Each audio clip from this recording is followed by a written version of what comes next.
अब हम फाइंड करेंगे मैस। अब हमने मैस फाइंड करना है। अगर हमें मैस पता चल जाए ऑयल ड्रॉप का तो हम चार्ज फाइंड कर सकते हैं। डिटर्मिनेशन ऑफ मैस के लिए हम क्या करेंगे?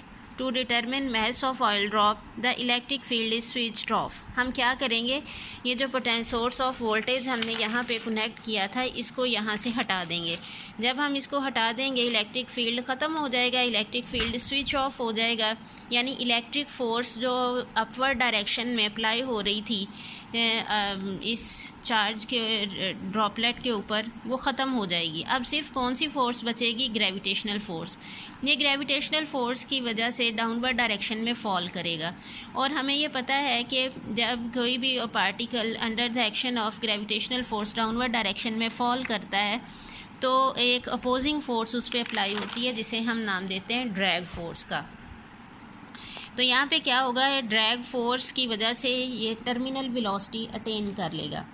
The electric field is switched off so droplet starts to fall under the action of gravity through the air and gains terminal velocity.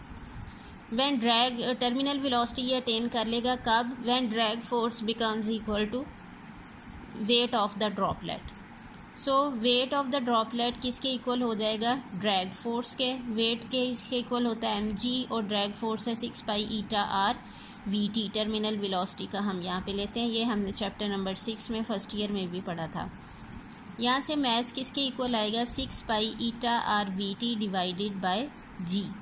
अब यहाँ पे देखें 6 कांस्टेंट है, पाई कांस्टेंट है, ईटा कांस्टेंट है, जी ग्रेविटेशनल कांस्टेंट है। तो सिर्फ दो चीज़ें कौन सी वेरिएबल हैं?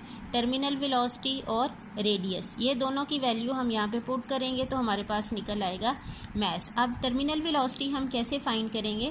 The terminal velocity can be calculated by noting the time which drop takes to fall through known distance. अब उसने कितना डिस्टेंस कवर किया, मैक्सिमम डिस्टेंस वो उतना ही कवर करेगा ड्रॉपलेट जितना कि सेपरेशन है बिटवीन प्लेट्स, और वो क्या है?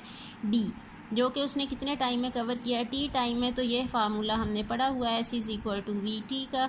यहाँ पे डी है डिस्टेंस और वी भी है टर्मिनल वेलोसिटी वी टी। तो टर्मिनल वेलोसिटी यहाँ से हमारे पास किसके इक्वल आ गई? डी ओवर टी के। टर्मिनल वेलोसिटी तो हमने फाइंड कर ली। अब हमें क्या चाहिए? रेडियस। इसके लिए हम क्या करेंगे?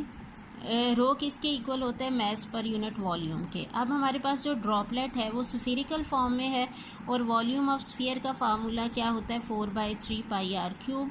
वॉल्यूम की वैल्यू हम यहाँ पे पुट कर देंगे 4/3 पाई आर क्यूब। तो यहाँ से मैस हमारे पास किसके इक्वल आएगा? 4/3 पाई आर क्यूब रो के इक्वल आएगा। ठीक है। अब एक मैस का हमने फार्मूला इक्वेशन 2 में डिराइव किया है और एक हमारे पास ये आ गया इक्वेशन 4 में। लेफ्ट हैंड साइड देखें इन दोनों इक्वेशंस की इक्वल है तो हम राइट हैंड साइड को इक्वेट कर देंगे by comparing equation 2 and 4। By comparing equation 2 and 4, 6 pi eta r v t over g will be equal to 4/3 pi r cube rho।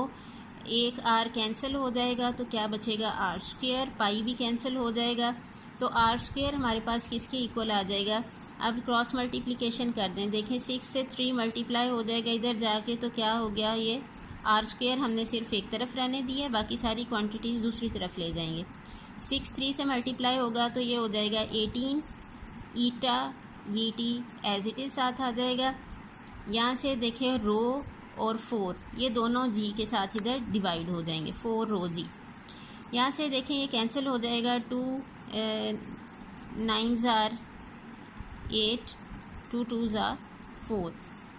तो और स्क्वायर ख़त्म करने के लिए हम स्क्वायर रूट ले लेंगे तो रेडियस किसके इक्वल आ जाएगा? √9 ईटा वी टी ओवर 2 रो जी। इस फार्मूले से हमारे पास निकल आएगी रेडियस की value. By putting the value of radius in equation 4, we can find mass, and then putting the value of mass in equation 1, we can find charge। अगर हम इसमें रेडियस की वैल्यू देखें पुट कर दें तो हमारे पास यहाँ पे रेडियस और टर्मिनल वेलोसिटी की वैल्यू पुट कर दें तो हमारे पास निकल आएगा मैस। मैस की वैल्यू इक्वेशन 1 में पुट करें तो हमारे पास निकल आएगा चार्ज।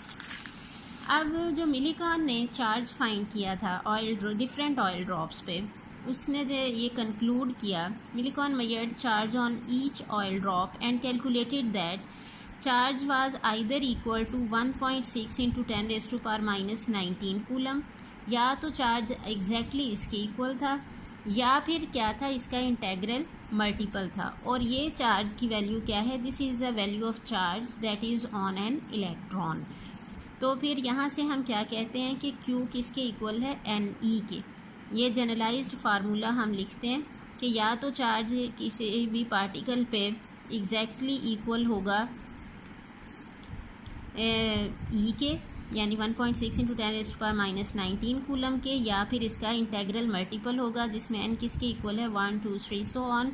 ये हमने शुरू में चार्ज की प्रॉपर्टीज़ में भी पढ़ा था कि चार्ज के सिर्फ इंटेग्रल मल्टीपल्स पॉसिबल हैं, इसके हाफ इंटेग्रल्स या फ्रैक्शनल मल्टीपल्स पॉसिबल नहीं हैं।